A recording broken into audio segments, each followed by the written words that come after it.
Praise the lord. Hallelujah. మారనాథ. దేవునికి మహిమ కలుగును గాక. గత కాలమంతయు కాపాడి ఈ యొక్క నూతన సంవత్సరంలోనికి మనలను ప్రవేశపెట్టినటువంటి మన తండ్రి అయిన దేవునికి, కుమారుడైనటువంటి యేసు ప్రభువుకు, ఆత్మ అయినటువంటి పరిశుద్ధాత్మ దేవునికి సమస్త ఘనత, మహిమ, ప్రభావము, కీర్తి, ఘనత, శక్తి యుగ యుగములకు ఆయనే చెందును గాక.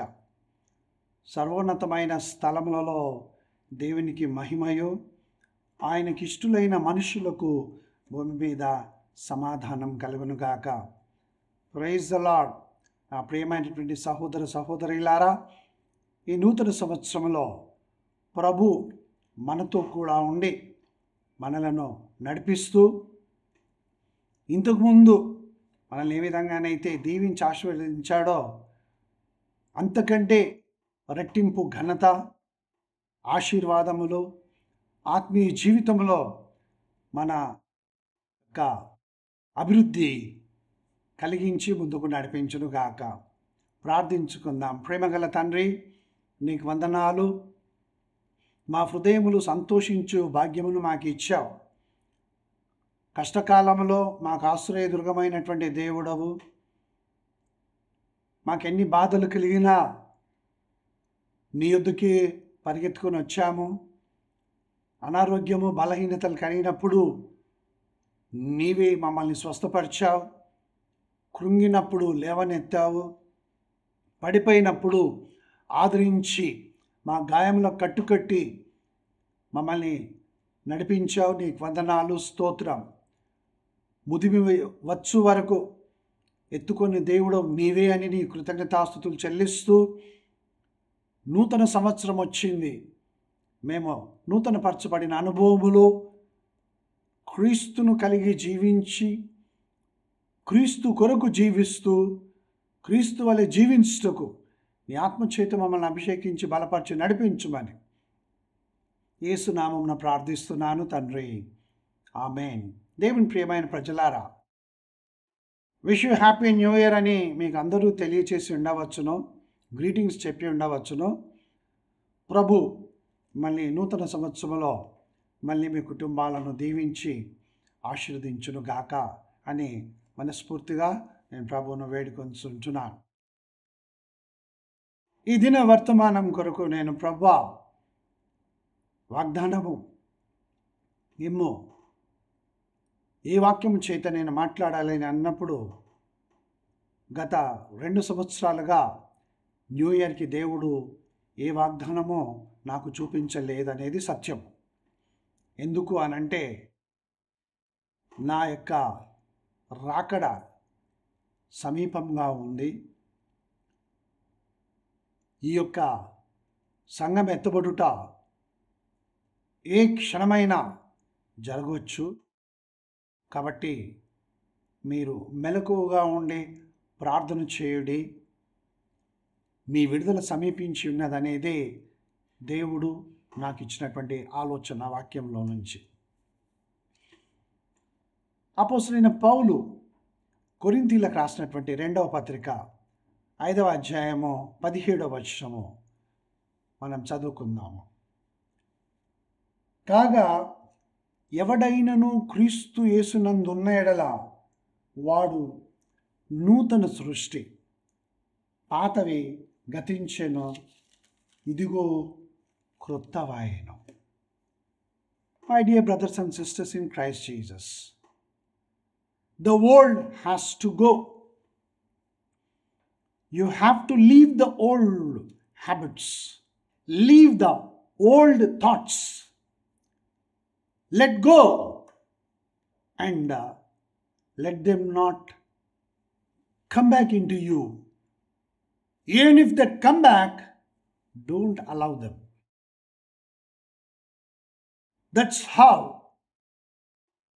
we know that we are in Christ Jesus, a new creation. మనలో పాతవి ఉన్నంత వరకు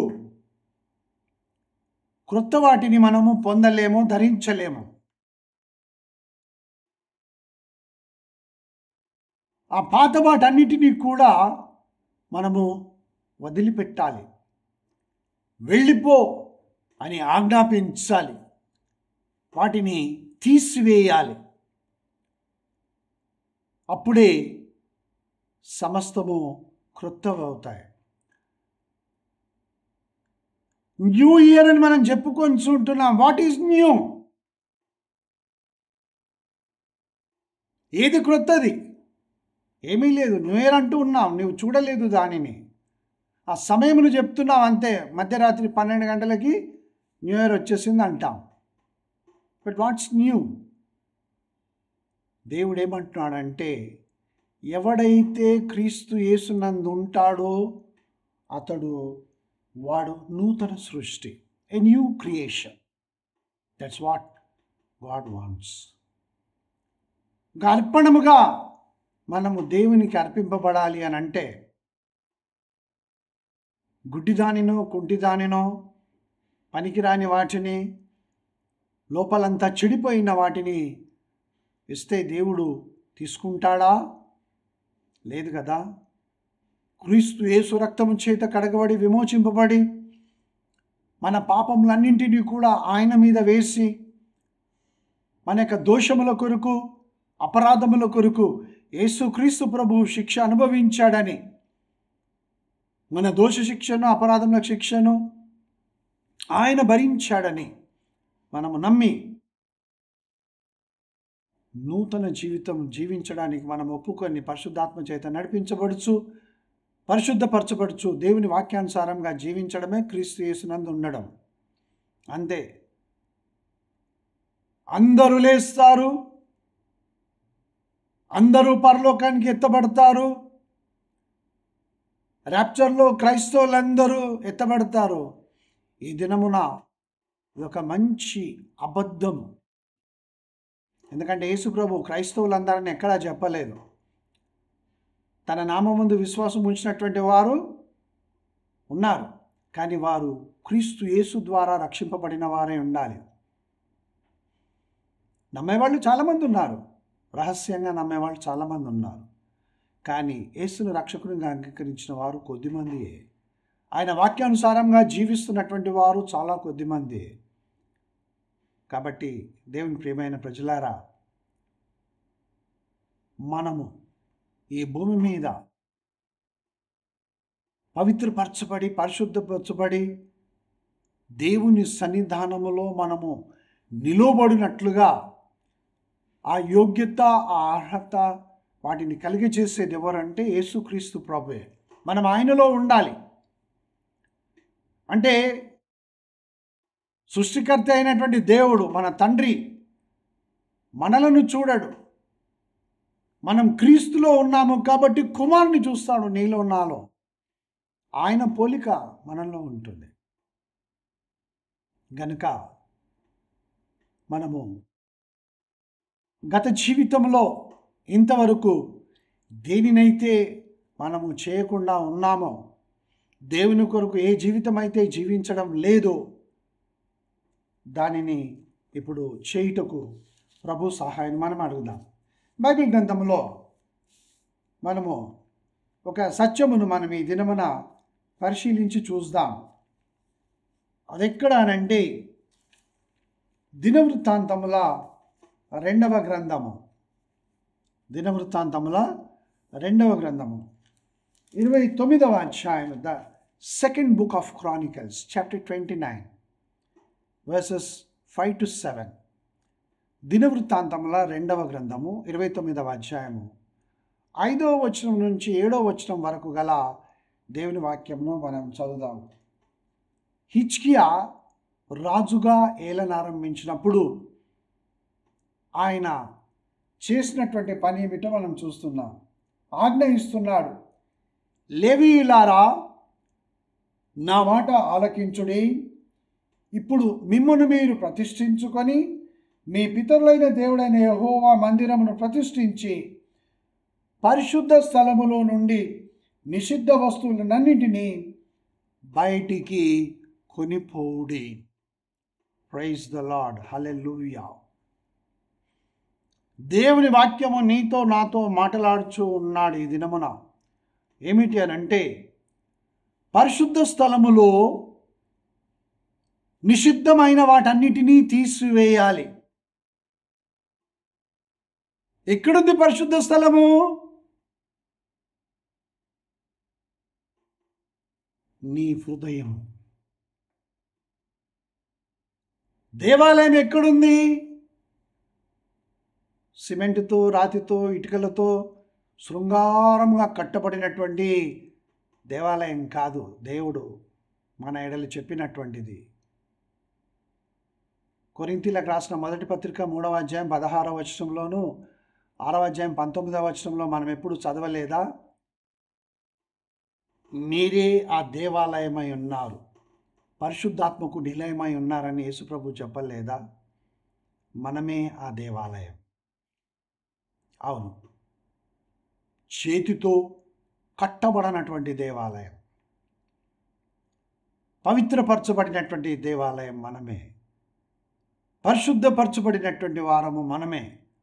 అలాంటి హృదయము అపవిత్రపరచబడితే ఈ లోక సంబంధమైనవి హృదయంలోనికి ప్రవేశించి అపవిత్రపరుస్తుంటే, మన మాటల ద్వారా, చూపు ద్వారా, క్రియల ద్వారా, నడక ద్వారా దేవునికి విరోధంగా మనం జీవిస్తూ ఉన్నప్పుడు, ఇప్పుడు మనము న్యూ ఇయర్ అనుకుంటే మన యొక్క సమస్తము నూతనపరచబడాలి. లైఫ్ కాదు చేంజ్ కావాల్సింది. అది దేవుడు నీ హృదయాన్ని మారుస్తే లైఫ్ మొత్తము చేంజ్ అయిపోతుంది. ఆయన చేంజ్ చేస్తాడు, నీవు నేను కాదు.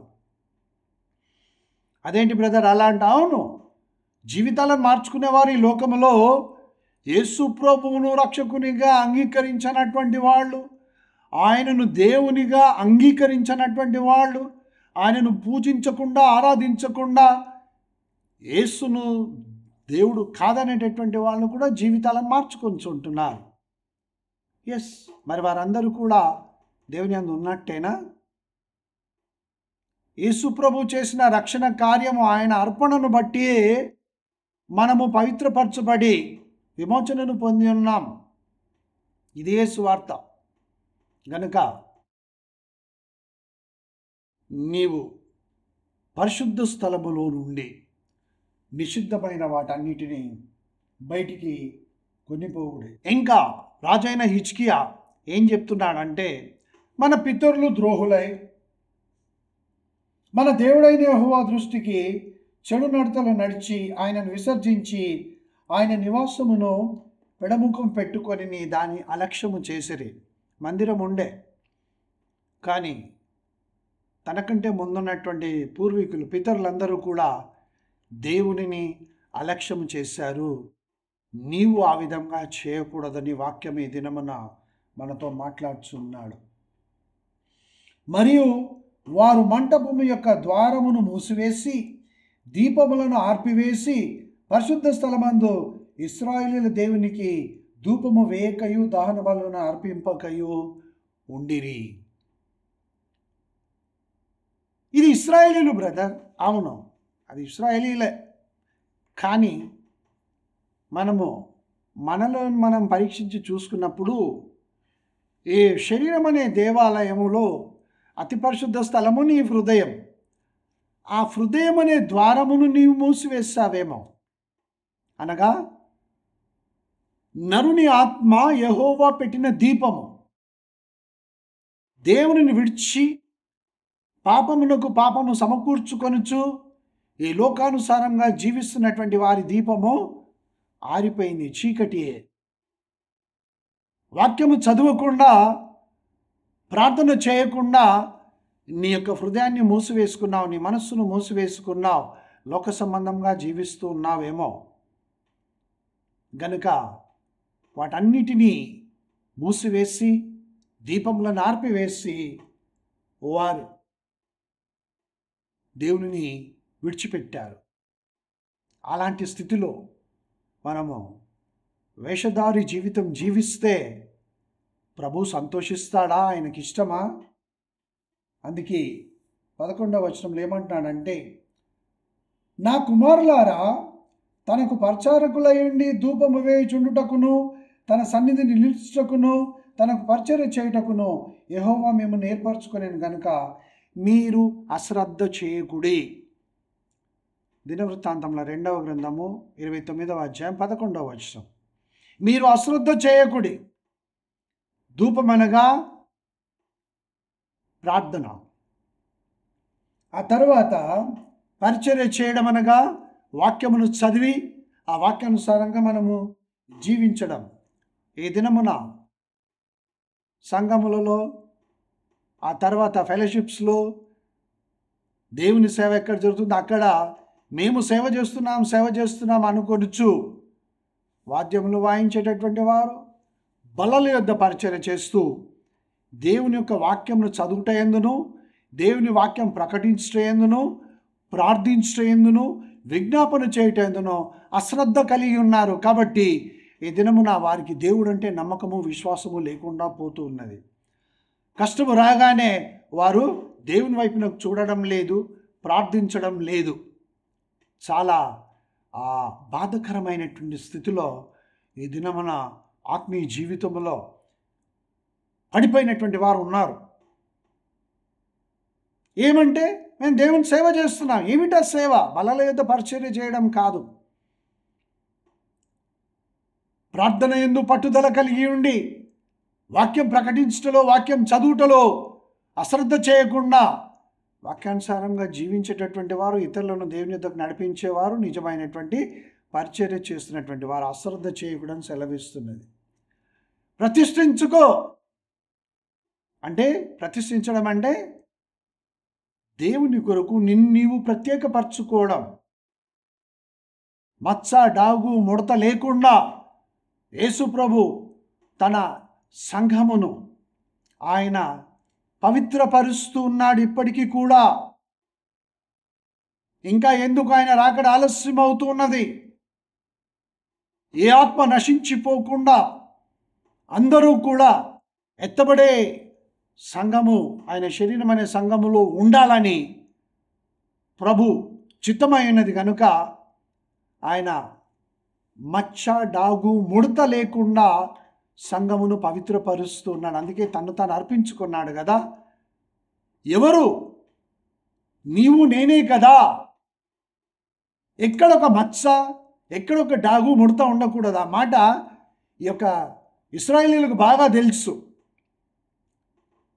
ఆ యొక్క అర్పణను వారు తీసుకొని వచ్చినప్పుడు ధర్మశాస్త్రం ప్రకారము గొర్రెపిల్లనైనను లేకపోతే ఇంకా దేనినైనను తీసుకొని వచ్చినప్పుడు యాజకుడు దానిని బహుగా క్షుణ్ణంగా పరిశీలించి ఎక్కడైనా చిన్న లోపం ఉంటే ఇది పనికిరాదని, అర్పించడానికి ఇది పనికిరాదని దాన్ని తీసుకోడు అన్నమాట. బలి అర్పించబడదు. మనము కూడా అతి పరిశుద్ధుడైనటువంటి దేవుడు, పరిశుద్ధుడు పరిశుద్ధుడు పరిశుద్ధుడు ఆయన సైన్యములకు అధిపతి యెహోవా, ఆయన సన్నిధానములో యేసుక్రీస్తు ప్రభు మనం తీసుకొని వెళ్ళి నిలబెట్టాలని అంటే మచ్చ, డాగు, ముడత ఉండకూడదు. పవిత్రపరుస్తున్నాడు. ఈ దినమున ప్రభు నేను అదే కోరుచున్నాడు, ఆత్మ సౌందర్యమును కోరుచు. గనుక ఈ సమయంలో సత్యమందు ప్రతిష్ఠించుకో. దేవుని వాక్యమే సత్యం. ఈ వాక్యానుసారంగా నేను జీవిస్తాను, వాక్యం కొరకై నేను జీవిస్తాను, వాక్య ప్రకారమే నేను జీవిస్తానని నిన్ను నీవు ప్రత్యేకపరచుకో. ఎందుకు అని అంటే నీవు రాజులైన యాజక వంశంకు చెందినటువంటి దానవు, రాజులైన యాజక వంశంకు చెందినటువంటి వాడవు. నేను రాజులైన యాజక వంశంకు చెందినటువంటి వాడను. Yes, we are a royal priesthood, a chosen generation. గనుక మనలను మనము వాక్యము చేత ప్రతిష్ఠించుకుందాం. అనగా వాక్యానుసారంగా నేను జీవిస్తాను, యేసుక్రీస్తు ప్రభువే నా రక్షకుడు అని ఎప్పుడైతే అంగీకరిస్తావో ప్రభువు నిన్ను అభిషేకిస్తాడు. నీవే దేవాలయమై ఉన్నావు. ఇంతకుముందు చెప్పాను కదా, కొరింథీయులకు రాసిన మొదటి పత్రిక 3వ అధ్యాయం 16వ వచనం నుంచి 6వ అధ్యాయం 19వ వచనం నుంచి వ్రాయబడినట్లుగా మనమే ఆయన దేవాలయం అయి ఉన్నాం, మనమే ఆయన ఇల్లు అయి ఉన్నాం. కానీ ఈ దేవాలయము మూసివేయబడి ఉన్నదా, తెరవబడి ఉన్నదా? ప్రైజ్ ద లార్డ్, హల్లెలూయా. ఏముంది నూతనత్వము? నూతనమైన దానిని నీవేమి కలుగజేసుకోగలవు? నీ లోపల ఏమీ కలుగజేసుకోలేవు. దేవుడే చేస్తాడు ఆ కార్యం. ఇక్కడ రాజైన హిజ్కియా లేవీయులతో చెప్తున్నాడు, మిమ్మల్ని మీరు ప్రతిష్ఠించుకొని దేవాలయం యొక్క తలుపులను తెరవండి అని. Praise the lord. తెరిచి అందులో ఉన్నటువంటి పాత వాటన్నిటినీ తీసివేయండి. ఈ నూతన సంవత్సరంలో సంతోషిస్తూ happy new year, happy new year, wish happy new year అని చెప్పుకొంచున్నటువంటి నీవు, నేను, మనము మనల్లో ఉన్నటువంటి పాత వాటిని తీసివేస్తామా? తీసివేస్తాం కాదు, ఎందుకంటే ఆల్రెడీ మనం న్యూ ఇయర్లోకి వచ్చేసాం కాబట్టి. ఈ మందిరం యొక్క ద్వారములు మూయబడి ఉన్నవి కనుకనే జాగ్రత్తగా వినండి విశ్వాసులారా, క్రీస్తుని రక్షకునిగా అంగీకరించినటువంటి వారలారా, ప్రభు నామమును ధరించుకున్నటువంటి వారలారా, జాగ్రత్తగా వినండి. ఈ మందిరం యొక్క ద్వారములు మూయబడి ఉన్నందుకే యేసు ప్రభు ఆ ద్వారం యొద్ద నిలబడి తట్టుచు ఉన్నాడు, తలుపు తెరవమని. ప్రకటన గ్రంథం 3వ అధ్యాయం 20వ వచనం. Revelation chapter 3 and verse 20. Behold, I stand at the door and knock. ఇదిగో నేను తలుపు యొద్ద నిలబడి తట్టుచున్నాను. ఎవడైనను నా స్వరము విని తలుపు తీసిన ఎడల నేను వానిలోనికి వచ్చేదనని వాగ్దానం చేసిన యేసు ప్రభు ఈ దినమున నీవు తలుపు తీస్తున్నావా లేదా అని చూస్తున్నాడు. ఎందుకు అనంటే ఆ హృదయము లోపల ఇంతవరకు సమకూర్చుకొనినటువంటి పాపములు 13 ఉన్నాయి. మార్కు సువార్త 7వ అధ్యాయం 21-22 వచనాలను గమనించినట్లయితే 13 విధములైనటువంటి పాపములు ఆ హృదయములో ఉన్నాయి. యేసు ప్రభు తలుపు వద్ద నిలబడి తట్టుచున్నాడు. నేను నీ కొరకు వచ్చాను ఈ లోకంలోనికి. మొన్నే కదా క్రిస్మస్ జరుపుకున్నావు, మొన్నే కదా యేసు ప్రభు జన్మించాడని క్యారల్స్ పాడావు, దప్పులు వాయించావు, డ్రమ్స్ కొట్టావు, స్కిట్లు వేసావు. మరి ఈ దినమున ఆ పాపములన్నీ హృదయంలో ఉంచుకొని న్యూ ఇయర్ అంటే ఎక్కడి నుంచి ఆశీర్వాదములు? ఎలా ఈ లోకంలోనికి నీవు సాగిపోతావు? ఎలా దేవుని రాజ్యంలో ముందుకు నడిచి వెళ్తావు? ఆ 13 రకములైనటువంటి పాపములను తీసివేయి. అవి నీ శరీర ప్రాణాత్మలను అపవిత్రపరుస్తూ ఉన్నాయి. కాబట్టి దినవృత్తాంతంలో 2వ గ్రంథము 29వ అధ్యాయం 16వ వచనం ఏమని వ్రాయబడిందనంటే, పవిత్రపరచుటకై యెహోవా మందిరపు లోపలి భాగమునకు పోయి యెహోవా మందిరములో తమకు కనబడిన నిషిద్ధ వస్తువులన్నిటినీ యెహోవా మందిరపు ఆవరణంలోనికి తీసుకొని రాగా లేవీయులు వాటిని ఎత్తి కిద్రోను వాగులో పారవేసిరి. ఈ హృదయం లోతుల్లోనికి వెళ్తే అక్కడ నిషిద్ధమైనవి, దేవుడు వద్దని చెప్పినటువంటివి, దేవుడు అసహించుకునేటటువంటివి ఏవైతే శరీరమును, మనస్సును, ప్రాణమును అపవిత్రపరుస్తాయో అవన్నీ కూడా లోపల ఉన్నాయి. మనస్సాక్షికి కల్మషము తగిలి ఉన్నది. ఆ పాపములన్నీ లోపల ఉంచుకొని new year, new year, happy new year అంటే ఎక్కడి నుంచి న్యూనెస్ ఉంటుంది? పైకి హ్యాపీ న్యూ ఇయర్ అంటూ ఉన్నావు, హృదయంలో ఉన్న బాధ ఉండే ఉంది, భయము ఉండే ఉంది. తెల్లవారితే ఏం జరుగుతుంది? ఎలా నేను మళ్ళీ అప్పు కట్టాలి? ఎలా నేను ఈ యొక్క అక్రమ సంబంధములు కొనసాగించుకోవాలి? నేను చేస్తున్నటువంటి పాపములు ఇతరులకు తెలిస్తే ఎట్లా తప్పించుకోవాలి నేను అని, ఎలా మోసం చేయాలి, ఎలా అబద్ధాలు మాట్లాడాలి, ఎలా సంపాదించుకోవాలి, అక్రమ సంబంధాలు ఎలా సాధించుకోవాలి అనే వాటి మీదే మళ్ళీ ఆశ. ఈ యొక్క ద్వారము వీరు ఎప్పుడు తెరిచారో తెలుసా? మందిరం యొక్క ద్వారము చూడండి, దినవృత్తాంతముల 2వ గ్రంథము 29వ అధ్యాయము 17వ వచనం. The second book of Chronicles chapter 29 and verse 17 ఏమనుందంటే, మొదటి నెల మొదటి దినమున దేవుని నామమున మహిమ కలుగును గాక.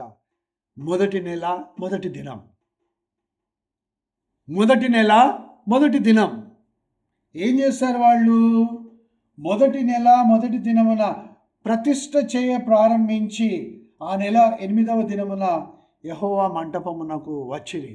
వారు ఏ విధంగా మందిరం లోపలికి వెళ్ళి లోపలున్న వాటన్నిటిని, నిషిద్ధమైన వాటిని అన్నింటినీ కూడా దేవుడు ఏవైతే వద్దని చెప్పాడో వాటన్నిటినీ కూడా వారు ఆ మందిరం లోపలికి వెళ్ళారు.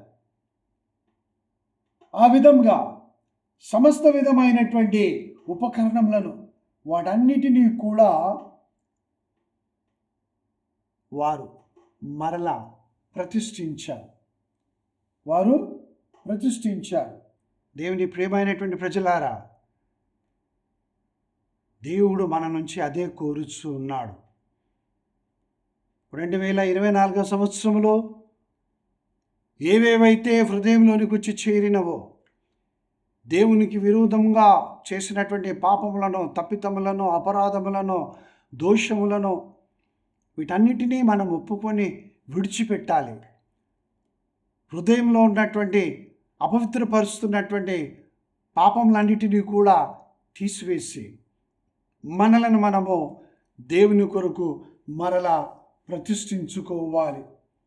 ఆ విధంగా మొదటి నెల మొదటి దినమందు జరిగింది అని దేవుని యొక్క వాక్యము సెలవిస్తున్నది. గనుక క్రొత్తదనము ఏమిటి అని అంటే, మందిరములో ఉన్న వాటన్నిటినీ మేము పవిత్రపరిచి ఉన్నాము. Praise the lord. ఈ మందిరములో ఉన్న సమస్తము యేసు రక్తము చేత పవిత్రపరచబడాలి. అందుకు నీవు యేసు రక్తమును వేడుకోవాలి, క్షమాపణ అడగాలి. మళ్ళీ చెయ్యను ప్రభువా, నేను నిన్ను విడిచిపెట్టాను, నీ మార్గంలో విడిచిపెట్టాను, ప్రార్థించడం మానేశాను, బైబిల్ చదవడం మానేశాను, నీ ఆజ్ఞలకు నేను లోబడడం లేదు, ఇష్టానుసారంగా నేను జీవించి ఉంటిని, ఇప్పుడు ఆ విధంగా చెయ్యను నేను. అదే నీలో నాలో కలిగేటటువంటి నూతనత్వము పరిశుద్ధాత్మ దేవుడు మనలో నూతనత్వమును కలగజేస్తాడు. కనుక నీవి విధంగా నూతనపరచబడితేనే, నీవి విధంగా నేను ఈ విధంగా నూతనపరిచితేనే మనము దేవుని యొక్క నూతనమైన వాటిని చూడగలము. దేవుడు మన కొరకు సిద్ధపరిచినటువంటి నూతనమైన వాటిని మనం అనుభవించగలము. అందులో మనం పాలిభాగస్థులం కాగలము, లేకపోతే లేదు. పాతవి గతించి సమస్తము క్రొత్తవి కావాలి. అది క్రీస్తు యేసునందు మాత్రమే జరుగుతుంది. ఎహెచ్కేలు గ్రంథము 36వ అధ్యాయము 26వ వచనం నుంచి మనం చదివినట్లయితే, రాతి గుండెను తీసివేసి మాంసపు గుండెని ఇస్తాను, నూతన హృదయమును మీకు ఇస్తానని దేవుడు వాగ్దానం చేశాడు. నూతన బంగారం ఇస్తానన్నాడా? నూతన గృహముని ఇస్తానని చెప్పాడా? లేకపోతే ఇంకా ఏమైనా క్రొత్త వాటిని ఇస్తానని చెప్పాడా?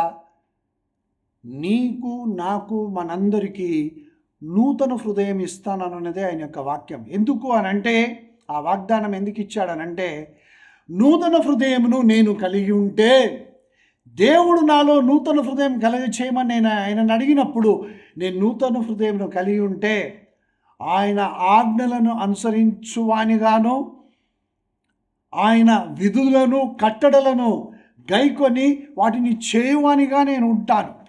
అంతేగాని నూతన హృదయం లేకపోతే మనం ఆయన ఆజ్ఞలకు లోబడము, ఆయన కట్టడలను విధులను అనుసరించి మనం నడుచుకో. అంతే. పాత సంవత్సరం గతించిపోయింది, క్రొత్త సంవత్సరం వచ్చింది, వచ్చిన దినమే పాతగా అయిపోయింది. ఇంకేముంది నూతనత్వం? లేదు. కాబట్టి మనము ప్రతిష్ఠించుకోవాలి.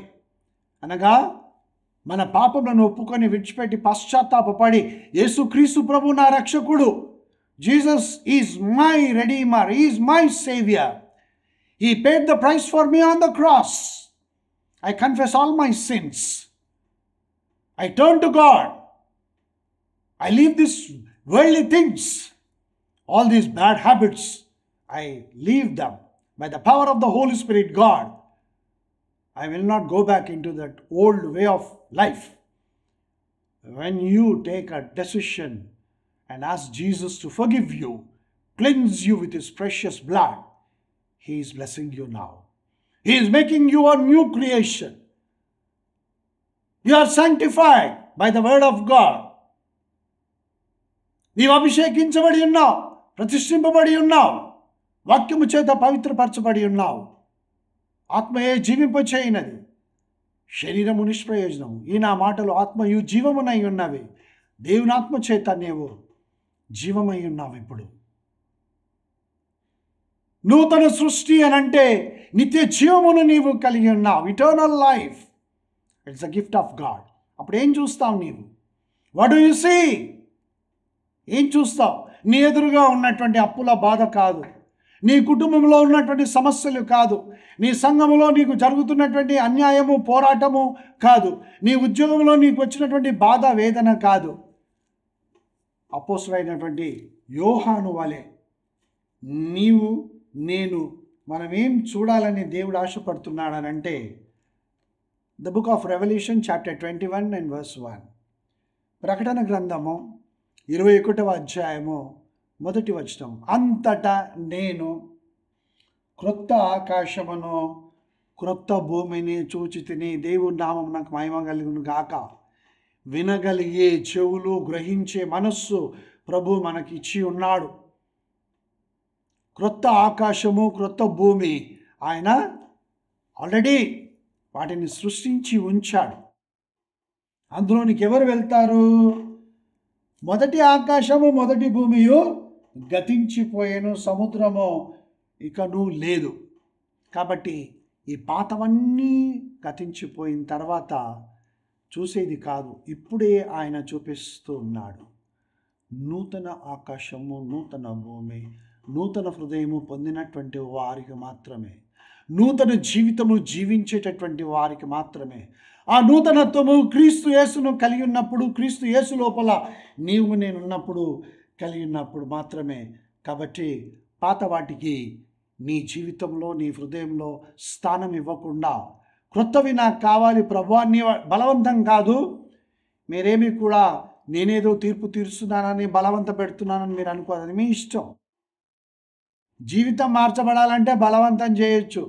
తాగకు, తినకు, ఇది చెయ్యు, అది చెయ్యు, ఈ దశం భాగం ఇవ్వు, ఆ కానుకివ్వు అని చెప్పి బలవంతం చేయొచ్చు. కానీ నూతన జీవితము, పశ్చాత్తాపపడే హృదయం కావాలి అని అంటే అది నీ అంతటి నీవు తీసుకోవాల్సినటువంటి నిర్ణయం. జీవితము కాదు, హృదయము మార్చబడాలి. క్రొత్తది కావాల్సింది హృదయము. నీకు నాకు మనకు కావాల్సింది నూతన హృదయం. లైఫ్ చేంజ్ అదే అయిపోతుంది. ఎప్పుడైతే నీవు నూతన హృదయమును ప్రభు యొద్ద నుంచి పొందుతావో, ఎప్పుడైతే దేవుడు నీలో నాలో నూతన హృదయంను కలగజేస్తాడో, పాతవన్నీ వెళ్ళిపోతాయి. అప్పుడు నీవు ఎలాగో క్రొత్తవాడివి అయిపోతావు. అది నీ వలన కలిగినటువంటిది కాదు. కనుక there is no place in a believer for the old things. పాత వాటికి స్థానము లేదు. అప్పుడు నీ లోపల ప్రకాశిస్తూ ఉంటుంది. ఏమిటి? నీ ఆత్మ. నరుని ఆత్మ యెహోవా పెట్టిన దీపం. మనం ఇంతకుముందు చూసాం కదా, దేవాలయం మూసివేయబడినప్పుడు లోపల దీపములన్నీ కూడా ఆర్పివేయబడి ఉన్నవి. నీ లోపల కూడా జీవము లేకుండా పోయింది. మరణించిన చచ్చిన స్థితిలో అపరాధముల చేత పాపముల చేత పడి ఉంటివి. కానీ ఎప్పుడైతే యేసు ప్రభువునందు నీవు నూతన సృష్టి అయి ఉన్నావో, నా దీపము మరలా వెలిగించబడుతుంది అనే విశ్వాసము, ధైర్యమును కలిగి ఉంటాం. అందుకే పాట పాడతాం కదా, నా దీపమును వెలిగించువాడు నా చీకటిని వెలుగుగా చేయి దేవుడు.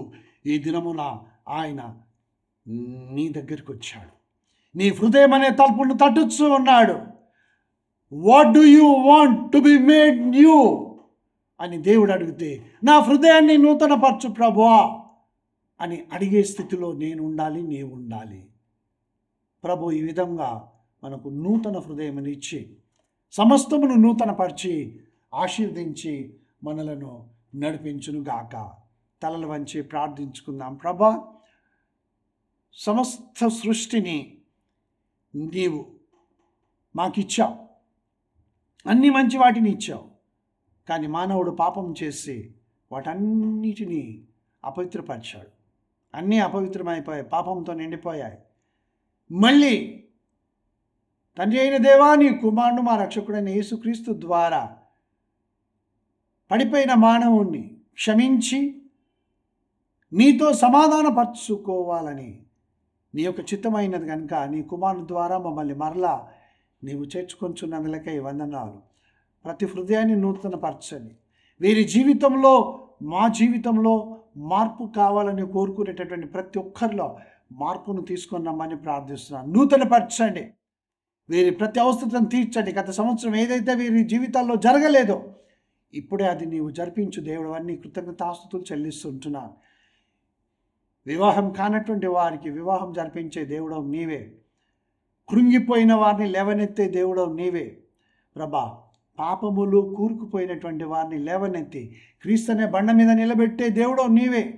జిగటగల దొంగ ఊబిలో పట్టబడినటువంటి వారిని ప్రభా, ఈ లోక సంబంధమైనటువంటి వాటిలో అపవాది యొక్క అధికారం క్రింద చిక్కుకొని పోయినటువంటి వారిని విడిపించి క్రీస్తు యేసునందు వారిని నూతన సృష్టిగా చేసి ఆశీర్వదించుమని యేసు నామమున ప్రార్థించి వేడుకొంచున్నాను తండ్రి. Amen, amen. సంతోషించి ఆనందించుడి. ప్రభు మిమ్మల్ని నూతనపరిచాడు, నన్ను నూతనపరిచాడు. God bless you. Happy 2025. Amen.